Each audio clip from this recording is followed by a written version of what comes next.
Contigo quiero estar de noche y de día. Me guías a la verdad y restauras mi vida. Eres tú mi sanador, el anhelo de mi corazón. Hola, ¿qué tal? Qué gusto saludarlo en este su programa El Poder del Espíritu Santo. Hoy nos acompaña el Padre Daniel. Padre, gracias por estar aquí con nosotros. Muchas gracias. Un gusto, como siempre, compartir con ustedes y con vos, Xochitl, este espacio para que Dios un poquito nos ilumine con su palabra y nos siga guiando en el camino de la fe. El segundo programa del año con el Padre, en el segundo mes, ¿verdad? Ya en el mes de febrero. Así es, bendito Dios. Ahora estamos un poquito más cerca y siempre es un gusto poder llegar hasta sus hogares a través de este medio y poder compartir temitas que pueden ayudarnos a estar mejor. Bueno, y el tema de hoy es un tema que a mí en lo personal me llama mucho la atención porque puedo creer en Dios y no ser una persona religiosa, porque yo creo que se ha generado, vamos a ver, como un temor muy grande, porque tal vez vemos la religiosidad, la religión o la religiosidad como algo malo, ¿verdad? Porque las personas tal vez que son muy religiosas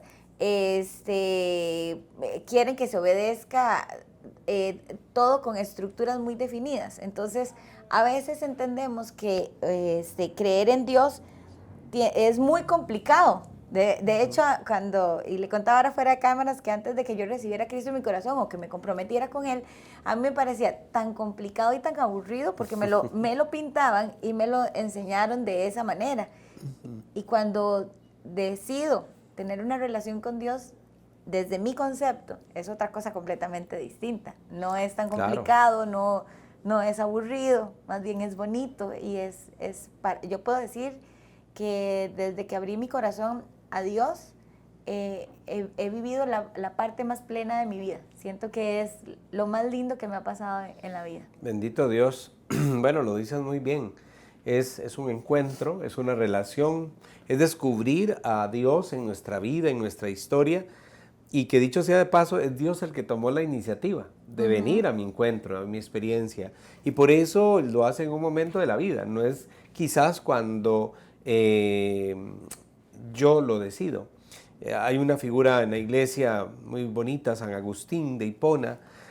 Agustín buscó la verdad, buscó el conocimiento, buscó en la filosofía, buscó inclusive en la experiencia humana, por así decirlo, más extrema del libertinaje, de darle gusto a su cuerpo, a su pasión, a su deseo.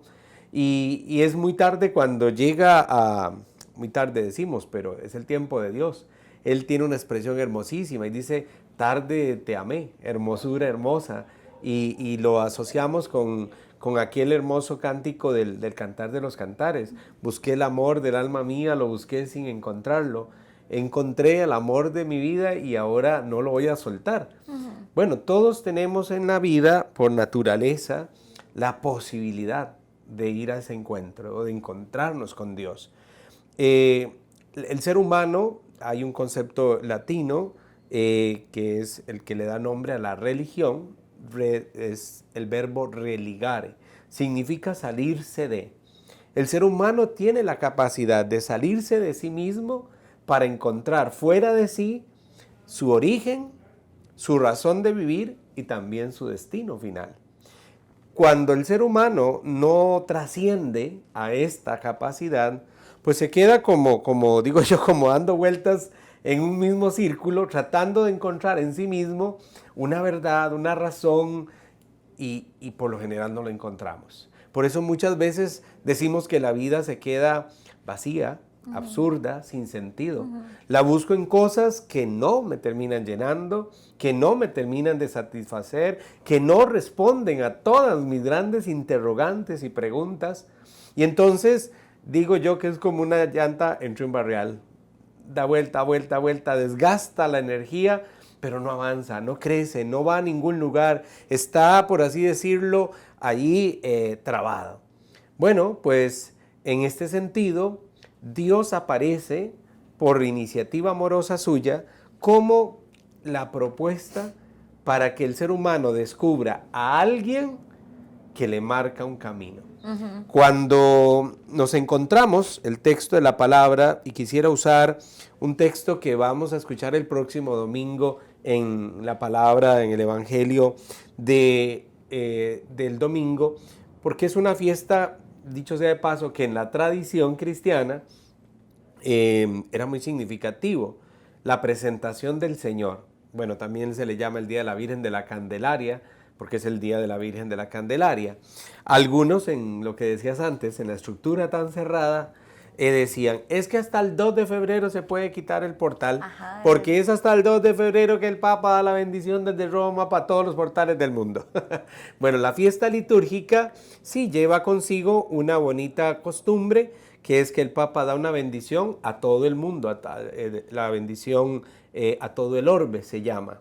Pero no necesariamente pues la familia tenía que tener el portal hasta esa fecha, porque dicho sea de paso, ya se llenó de polvo, ya el árbol se secó, ya la lana está rostizada, ya el gato hizo tragedias y la gallina hasta sacó los pollos que tenía allí entre el portal. Ajá. Entonces, en este sentido, la Navidad terminó con la fiesta del bautismo del Señor. Es el tiempo litúrgico que, por así decirlo, deberíamos mantener, conservar la tradición del portal.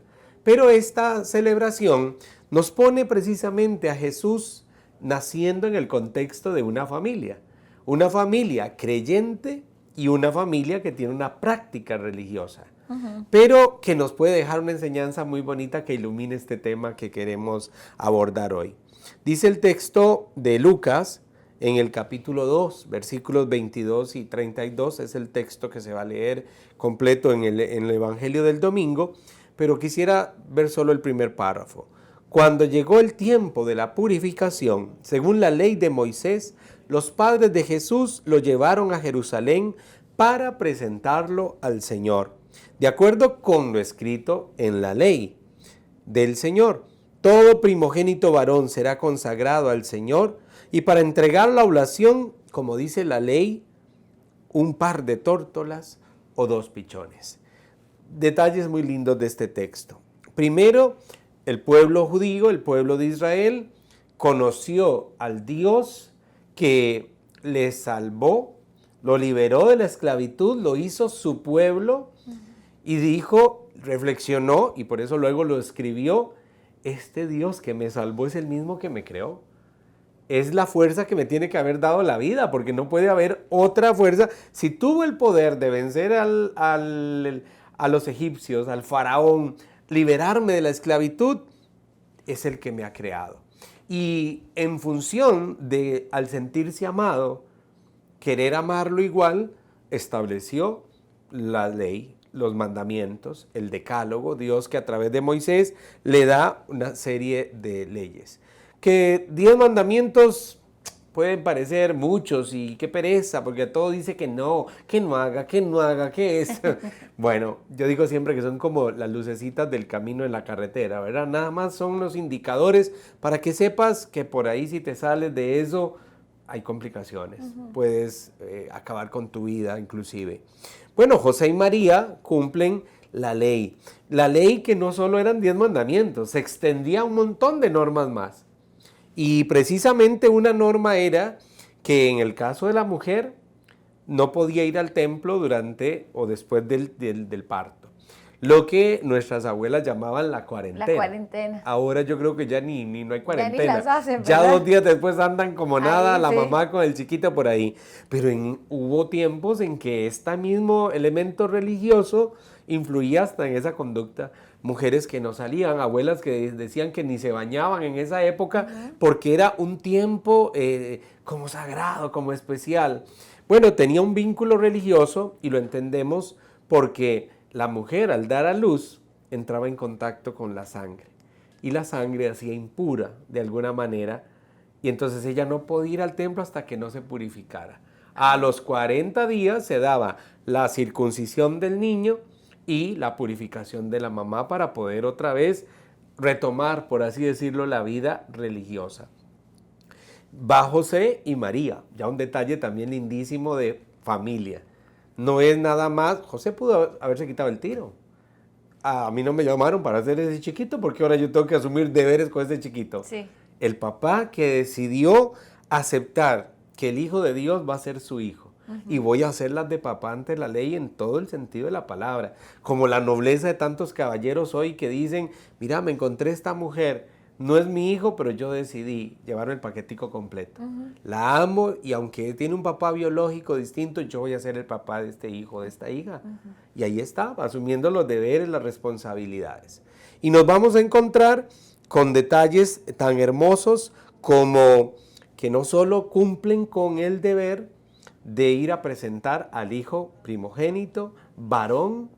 La palabra primogénito ahí a veces nos genera algunos conflictillos de interpretación, porque a veces alguna tradición no católica dice, bueno, es que si hay un primogénito es porque hubo otros más, y bueno, ya entran los temas de que si María tuvo más hijos. El concepto primogénito de la ley en el pueblo de Israel no necesariamente determinaba de que tuvieran que haber habido más. Era que el primer hijo se ofrecía a Dios como el regalo más hermoso. Recordemos que... el primero es el primero. Sí, ya. Bendito sea Dios los que somos los mayores. Yo también. Bueno, por un lado tuvimos nuestros privilegios, por otro las responsabilidades. Más responsabilidades. Porque le decían a uno, usted es el mayor, tiene que dar ejemplo, Exacto. usted tiene que comportarse. Yo le digo a mi mamá, usted conmigo puso toda la dureza de la escuela y a los otros les aflojó después todas las normas. Porque mi mamá me decía, por ejemplo, usted tiene que aprender a hacer todo lo de la casa. Usted no sabe mañana qué va a enfrentar y a vivir. Yo no quiero aquí ninguna nuera que me venga a dar reclamos de que hizo un inútil. Bueno, hoy le agradezco a mi mamá. El domingo no hay cocinera en la casa cural, no me voy a morir de hambre. Ajá. Aunque sea un huevo frito, me puedo hacer. Ajá. Si tengo que lavar mi ropa, la lavo. Si la tengo que planchar, la plancho. No tengo problema y le agradezco muchísimo a mi mamá que en ese sentido me enseñara. Pero, bueno, en este sentido, el primogénito se miraba como el gran don de Dios. Hay un gesto de gratitud. Vamos a agradecer el regalo que Dios nos dio. Qué lindo de los papás agradeciendo el don de la vida de los hijos. Pero también es presentándole el hijo como diciéndole, esta tarea no va a ser fácil, nos tienes que ayudar, danos la sabiduría, danos la fuerza para poder llevar a este hijo a hacer tu voluntad. Es un reconocimiento y una gran humildad. Lo tienen que ir asimilando poco a poco. Vea que estamos hablando del niño bebé. Y todavía el Evangelio nos habla de que a los 12 años se pierde el chiquillo, está en el templo, que más que pérdida, bueno, es hallazgo, ¿verdad? Porque ellos son los que lo encuentran. Y cuando le dicen, ¿por qué me buscan? Yo tengo que estar haciendo las cosas de mi padre. Bueno, yo a mi mamá le hubiera dicho eso y la boca quién sabe dónde me va a dar. Sí, no, porque también. hubiera sido el acto de mala crianza, de rebeldía, de insolencia. Ajá, Sonó como un chiquillo rebelde. Claro, Ajá. tiene 12 años Jesús. Ajá. Edad con la que se entraba la mayoría de edad en el pueblo judío. En este momento todavía, esto es tan curioso, uno va a un kibutz en Israel y hay una casa para que los chicos de 12 años se vayan a vivir solos ya, sin los papás. ¿Usted mandaría a su hijo de 12 años a vivir solo o a vivir con otros adolescentes? Queman la casa en un solo día. Ajá, exactamente. Porque para ellos esa es su cultura, es su educación. Bueno, Jesús va a ir entendiendo y él mismo lo dirá. Tengo que hacer la voluntad de mi padre. ¿Qué acción más humilde debe tener el padre de familia para entender que aunque yo estoy aquí puesto para cuidar a mis hijos, acompañarlos, formarlos, tengo que dejar que antes hagan la voluntad de Dios que la mía? Ajá. Hijo, eso es fuerte y eso es difícil. Y José y María están dispuestos, cumplen con lo que prescribía la ley, y ahí entramos en el tema de que hay elementos religiosos que calzan o no calzan, serán necesarios o no para decir que yo soy creyente. Puedo creer en Dios y no ser religioso. Bueno, padre, de hecho, vamos a tener que ir a un corte para continuar con el tema, pero es parte de lo que yo quiero que usted nos aclare. Sí. Primero, tenemos que entender bien cuál es el concepto de ser religioso. Exacto. Y también qué es lo que Dios quiere en nuestras vidas para que nosotros podamos hacer su voluntad. Hacerlo bien. Ajá. Entonces, ya casi regresamos, quédese ahí. Ya volvemos con más de El Poder del Espíritu Santo. Contigo quiero estar de noche y de día. Me guías a la verdad y restauras mi vida. Eres tú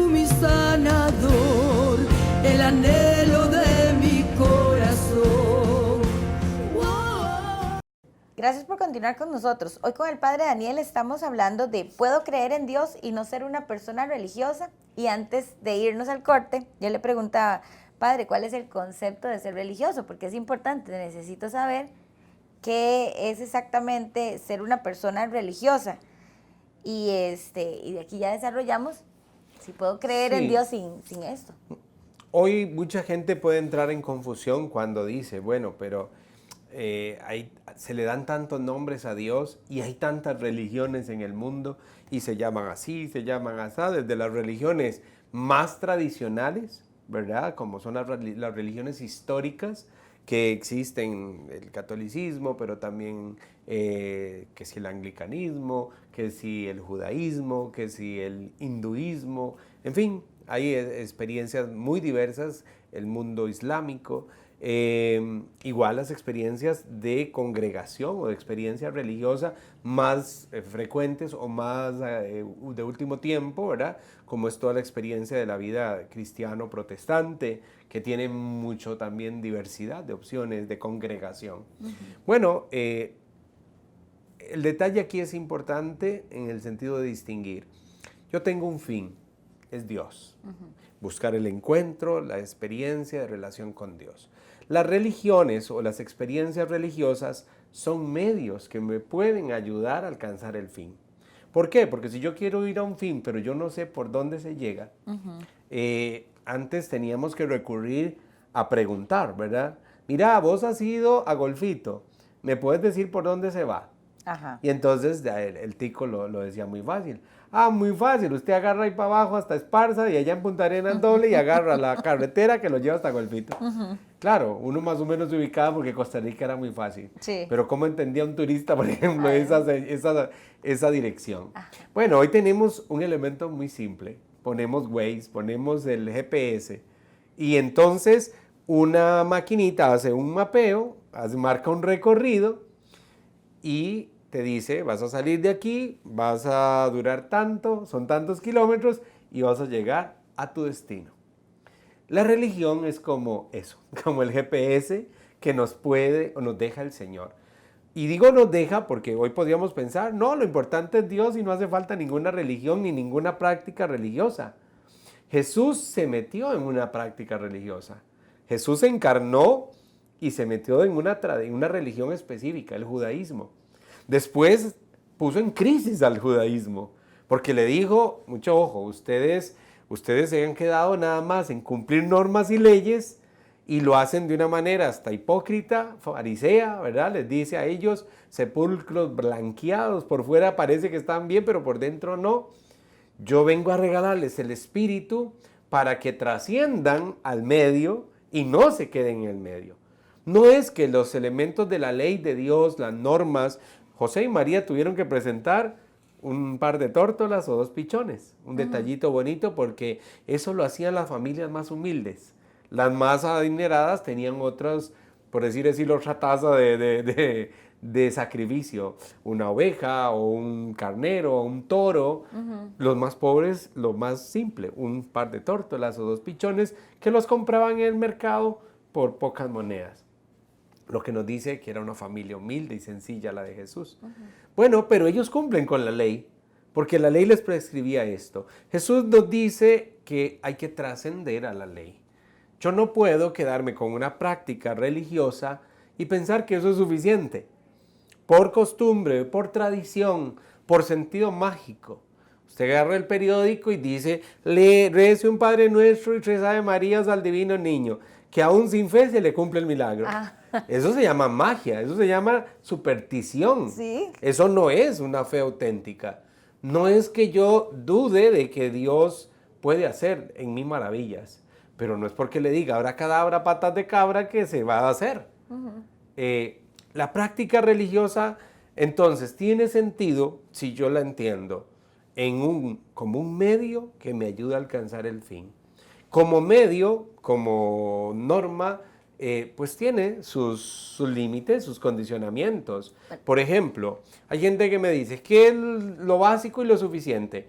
Cumplir los mandamientos. A Jesús le dijeron, un judío, ¿cuál es el mandamiento más importante? Porque tengo 10 y como diciendo, que es mucho.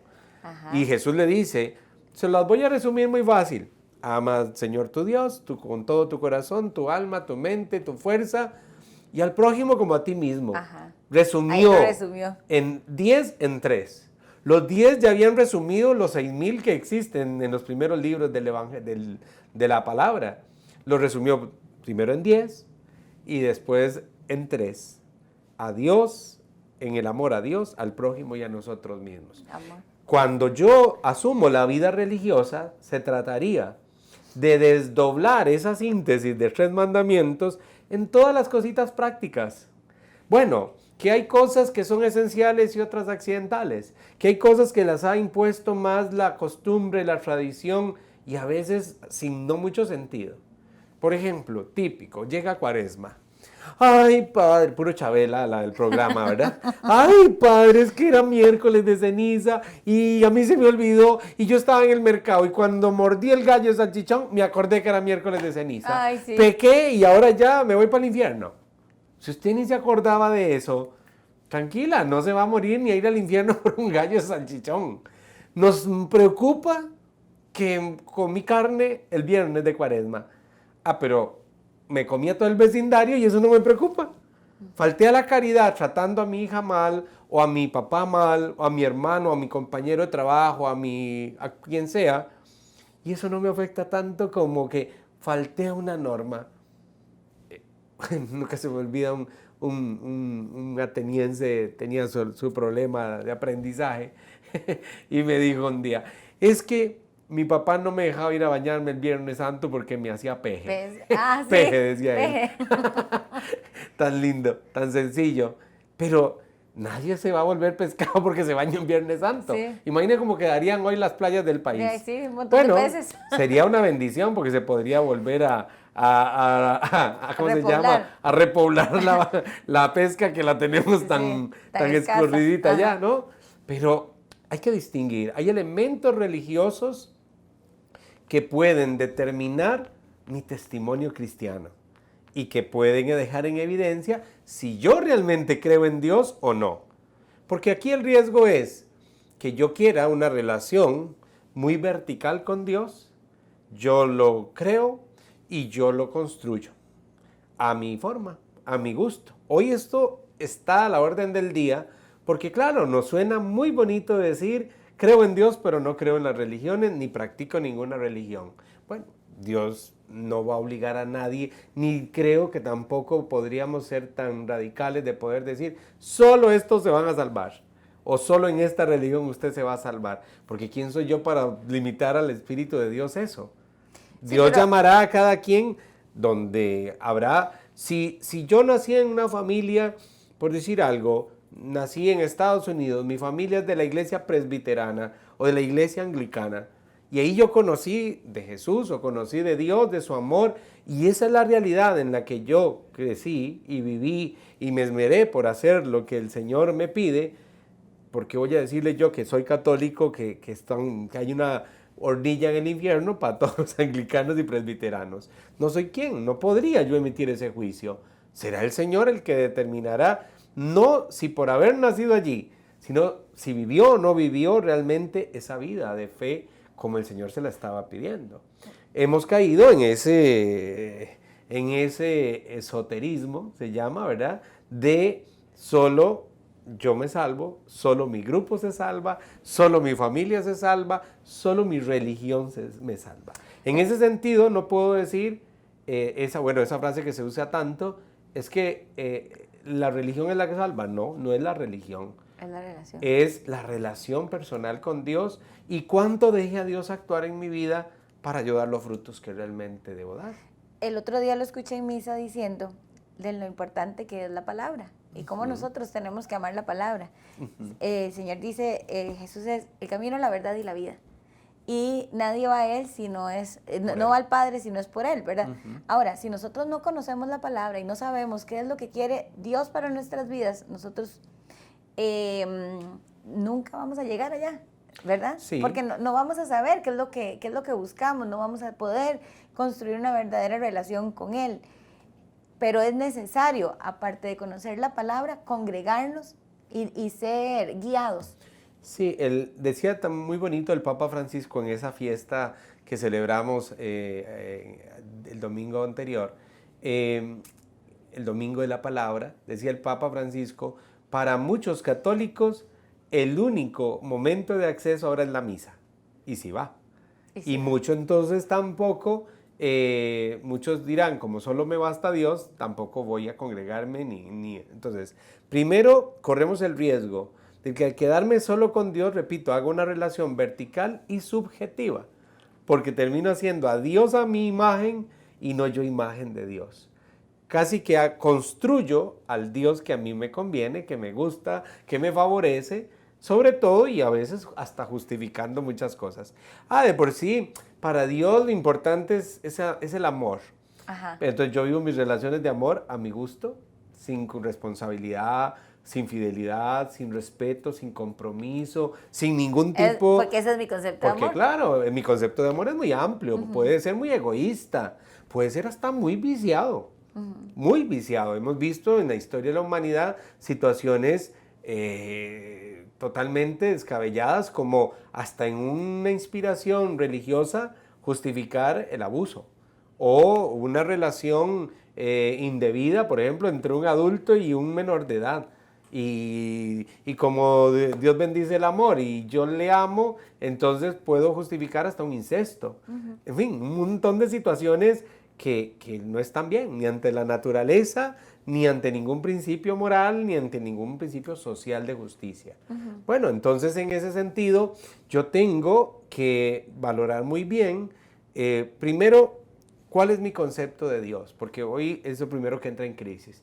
Habiendo tantos dioses, da lo mismo creer en Alá, que en Buda, que en Cristo, en los marcianos o en cualquier fuerza de la naturaleza. Depende. Por eso Jesús nos dice, los cristianos así lo creemos, que nos ha dejado el Espíritu de la verdad. Yo les dejaré un maestro y Él les enseñará lo que tienen que aprender. La palabra es precisamente el medio a través del cual yo puedo conocer de ese Jesús. Y cuando yo voy entrando en relación con esa palabra que tiene fuerza de vida, bueno, voy conociéndolo más y viendo lo que entonces Él me pide. Yo no puedo caer en una visión fundamentalista, cerrada, porque ese es el riesgo de cuando yo hago mi relación con Dios solo mía. Porque, ¿y cómo sé yo que lo que estoy leyendo aquí, como yo lo estoy interpretando, es exactamente como debería ser? Sí, porque lo puedo estar interpretando de la forma que yo quiera y me convenga. Perfectamente. Hay hoy situaciones de gente que se dice muy religiosa, respeto criterios, pero por ejemplo no los puedo compartir. Por ejemplo, un testigo de Jehová toma la palabra y dice que, tomando un texto del Antiguo Testamento, que la vida está en la sangre, que era una visión del judaísmo desligada de cualquier principio científico y biológico que hoy nos podría o debe ayudarnos a entender lo que en aquel momento no lo conocían. Yo no le puedo sacar a la Biblia lo que ella no dice, porque en el momento en que se escribió no lo decía exactamente. Una señora me dijo, me explica y me dice dónde dice que no se puede fumar marihuana, porque yo necesito decirle a mi hijo que no lo haga. Digo yo, señora, no le puedo dar ningún versículo, porque Jesús no tuvo ese rollo. En el tiempo de Jesús no existía la marihuana. No va a la Biblia a decir nada de la marihuana. Claro que podemos sacar de ella un espíritu de que somos templo del Espíritu Santo. Y lo que yo lleve a Él, si lo va a destruir, no va a agradar a Dios. No puede ser bueno para mí. Pero con el punto y coma que usted me lo, es como que hoy buscáramos la adicción al celular en la Sagrada Escritura. Sí.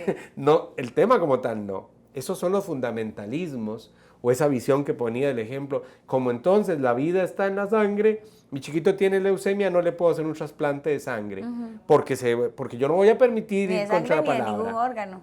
Entonces, podríamos caer en extremos fundamentalistas peligrosos, podemos caer en prácticas religiosas sin sentido, que muchas veces nos pasa, ¿verdad? Los católicos a veces nos han criticado mucho esto, de que ustedes hacen un montón de cosas y ni saben por qué las hacen.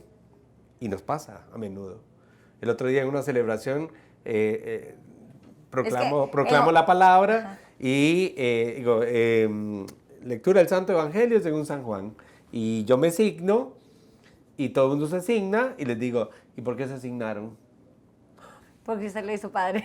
Porque como los monos, porque y si yo me hubiera tirado el ambón, ustedes se tiran de la banca. No, y todo el mundo Por dice, ay, ejemplo, parecía el padre. a veces hacemos algo que es un rito que copié, no sé por qué se hace, no sé qué sentido tiene, pero yo lo hago porque todo el mundo lo hace.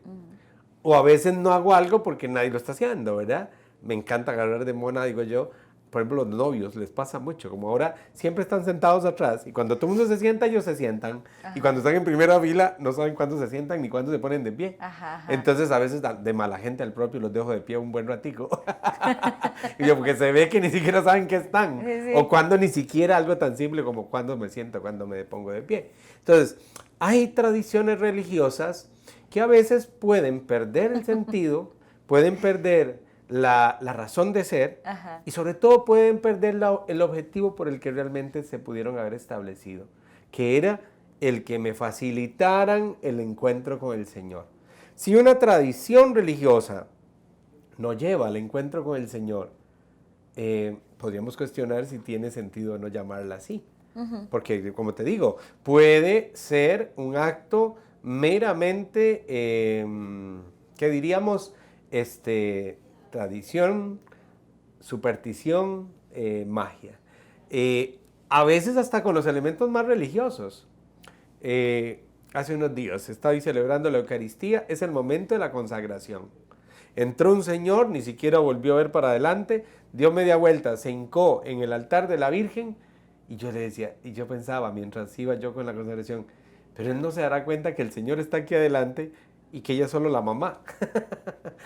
Él tenía como misión ese día ir seguro a rezarle a la Virgen y sabe qué. Y yo supongo que lo haría con mucha fe y devoción. Pero yo dije, ¿cómo va? Él no tiene la conciencia, no ha tenido la formación o nadie le habrá explicado que si el Hijo está ahí vivo y presente en la Eucaristía, ¿cómo voy a dejar? Lo voy a dejar de lado. Yo decía, eso exactamente sería como que yo entré a una casa que tienen el cuadro de la mamá guindando en la sala y el dueño de la casa, que es el hijo, está sentado en la sala y yo entre ni lo saludo y voy y le hablo a la foto y me vuelvo a salir y al que estaba en vivo ni siquiera lo volví a ver. Ni siquiera lo volví a ver. Entonces, es un elemento que nos dice una acción religiosa, sí, pero que puede ser que se tergiverse, se confunda, no me lleve al fin que realmente buscamos. Todos necesitamos de alguna manera de una experiencia religiosa. Pues sí, necesitamos de alguna otra forma una estructura, una organización, unos medios, unos recursos. Puede ser mi oración personal, eso es religiosidad. Puede ser mi espacio y mi oración comunitaria, el estudio de la Biblia, el conocer y formarme en esto, en lo otro, el hacer una práctica religiosa como el rosario o una novena, el ponerme un hábito. Todo entra en el gran espectro de la vida religiosa. Hoy podríamos decir, hemos llegado a actitudes, repito, a veces un poquito fanáticas, que pueden perder sentido y quedarse como experiencias vacías, huecas, que no llevan al sentido verdadero, o caer en una aversión y reacción total. Hoy que se hablan de tantas fobias, se puede hablar de la cristofobia y de la religiosofobia, si se cabe el concepto. Y que sí se da. Porque en el sentido de que hay gente que está bien, si usted no quiere tener una experiencia religiosa, se le respeta. Uh-huh. Pero no tengo por qué reaccionar violenta y negativamente contra alguien que sí lo tenga. En lo que hoy se llama la libertad de expresión, por ejemplo, hoy se alega y se pide y se reclama que yo tengo derecho a decir todo lo contrario a lo que siempre se había creído, pensado o establecido. Pero tengo derecho a ir en contra de lo que antes no se decía, pero si alguien quiere expresar su fe, sus valores, sus principios, no, ahí no tiene derecho a expresarse. Uh-huh. Entonces, la libertad de expresión sería en un sano entendimiento que si usted no cree en Dios y yo creo en Dios, tengo yo el derecho a expresarlo y usted también. Sí. Y a vivirlo usted en su experiencia y yo también. Sí, el respeto. Exacto. Pero, bueno, caemos a veces en ciertos radicalismos tan peligrosos. Entonces, los dos riesgos de hoy. una práctica vacía, religiosa, pero que no me lleva al verdadero encuentro y transformación de vida en Dios, o a una reacción totalmente adversa, negativa y hasta contradictoria. Entonces, necesitamos de las dos partes. Ocupamos creer en Dios, pero también necesitamos tener esa línea de cómo, digamos, cada uno puede encontrar su forma de tener un encuentro con Dios, porque al final es el que nos busca. Él sabe cuándo, cómo y en qué lugar. Y siempre está tocando. Yo Nada más está necesito mi esperando que dispongamos dispositivo. nuestro corazón. Si usted quiere, usa el Waze. Si usted quiere, usa el mapa, no sé qué. Como lo quiera llamar. Porque cada quien, como dicen, busca la frecuencia y la forma de hacerlo. Pero sí, de alguna u otra forma, necesitamos, bajo la guía del Espíritu de Dios, que nos ilumine cuál es el camino. Porque Jesús hizo un camino. Jesús trascendió al camino que los hombres pensaban que era, pero siempre, y por eso lo dice, yo soy el camino. Cuando al final de cuentas la vida religiosa nos lleva al encuentro con Jesús, Jesús se vuelve camino y se vuelve meta. Nuestras experiencias religiosas deberían llevar siempre al encuentro con Jesús. Nos lleva al encuentro con Jesús, ¿para qué? ¿Cuál es el objetivo final? Bueno, Jesús se hizo hombre con un solo objetivo, darnos vida, salvarnos, traernos el verdadero razón y sentido de la vida. Si yo lo encuentro a Él, mi vida se llena de su luz, de su paz, de su gracia y encontraré un sentido. Hoy, si hay un problema antropológico fuerte, es que muchos han perdido el sentido de vivir. Y eso, para terminar ese segmento, yo quería referirme a esto porque yo soy una persona de un carácter fuerte. Y como muy luchona. Yo antes creía que todo lo podía hacer con mis propias fuerzas y tenía mis conceptos de vida. Y siempre dije que yo era una persona feliz, porque yo estoy clara que también usted tiene que declarar que uno es feliz para que usted sea feliz. Lo que usted diga, eso va a ser usted. Entonces yo siempre decía, yo soy una persona muy feliz, yo soy una persona muy feliz. Y yo creía que yo podía alcanzarlo todo y de cierta manera lo tenía todo. Pero hasta que yo no decidí, yo digo, parar. Él estaba tocando la puerta y mientras yo no paré abrir esa puerta y darme la oportunidad de dejarme amar, mi vida no tenía un sentido real. Y yo creo que ese es lo que Dios quiere para cada uno de nosotros, que podamos tener una relación con Él. Y ahí cuando empezamos una relación con alguien, cuando nosotros nos dejamos amar y lo amamos, entonces queremos conocer más de Él, queremos hacer su voluntad, queremos hacer lo que Él quiere. Y ahí es donde inicia una relación. Y entonces empezamos a buscarlo en los lugares correctos. Yo creo que cuando nosotros tenemos un novio, buscamos buscamos cómo agradarle a ese novio. Tal vez no le gusta mi forma de vestir y sin que él me lo diga, yo empiezo a cambiar algunas cosas porque quiero agradarle. Y creo que lo mismo pasa con Dios, porque empezamos a ir a la iglesia, a buscarlo más, a tener una relación, a que alguien me guíe cómo puedo entender mejor la palabra de Dios.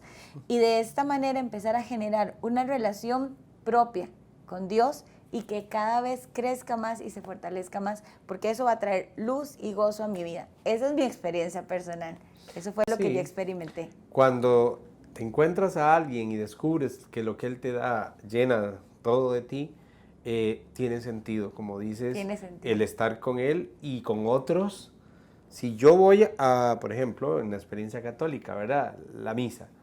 Si yo no he hecho experiencia, el encuentro con Dios, se me vuelve un espacio aburrido, tedioso. ¿Por qué? Porque si a mí me invitan a una fiesta y yo no conozco al que organiza la fiesta o por el cual se hace la fiesta y la gente que está ahí ni la conozco, va a ser el momento más incómodo y molesto y feo.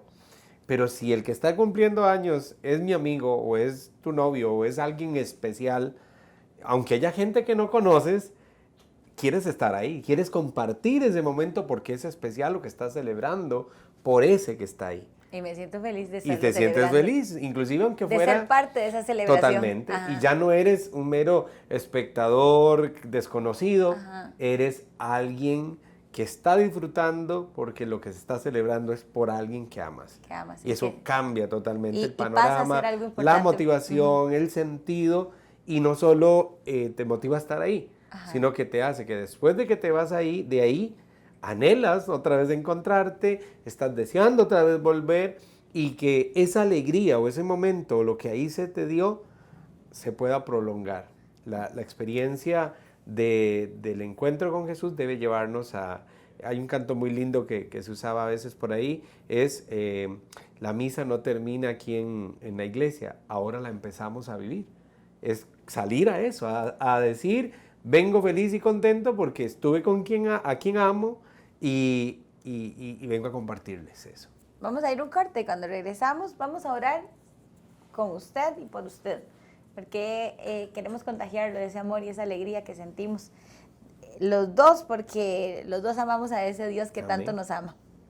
Ya casi regresamos. Contigo quiero estar de noche y de día. Me guías a la verdad y restauras mi vida. Eres tú mi sanador, el anhelo de mi corazón. Wow. Gracias por continuar con nosotros. Padre, ¿qué le parece si oramos por las personas que están en casa? Por supuesto. Dirige la oración, por favor. Mucho gusto. Gracias. En el nombre del Padre, del Hijo y del Espíritu Santo. Amén. Qué hermoso, Señor, es descubrir que existes, que eres real, que eres una persona y que sobre todo hace tiempo me andas buscando. Tocas a mi puerta, buscas en mi corazón, has aprovechado circunstancias, situaciones, acontecimientos, historias, experiencias de mi vida para decirme, aquí estoy, te amo, soy tu Dios, tu Salvador. Cuando logramos descubrir esto en el transcurso de nuestra vida, puede cambiar para siempre esa vida. Señor, sé que hay muchas personas que todavía no te conocen o solo han tenido una visión, una idea, un concepto parcial tuyo. A muchos se les llevó a una experiencia religiosa, pero no hicieron experiencia real y profunda tuya. Por eso a veces piensan que tú eres nada más un rosario, o una medalla, o una devoción. O te buscan, pero solo en esos medios y no logran ir hasta el fondo. Señor Jesús, gracias por lo que nos has mostrado en el camino de la vida. Gracias si otros nos han hablado de ti y de alguna otra manera hemos podido, tal vez con una fe sencilla, humilde, pobre, pero ido conociendo un poco de tu amor. Escucha a tantos que hoy ahí en la humildad de su hogar, a través del rosario, a través de una novena, a través de un programa de radio, de televisión, oyendo a otros hablar de ti y orar contigo, están tratando también de llevar esta experiencia. Gracias porque nuestros padres quizás nos llevaron a una experiencia religiosa. De alguna otra manera, allí en el hogar, en la familia, chupamos de una experiencia religiosa. Nos alimentaron de una experiencia religiosa.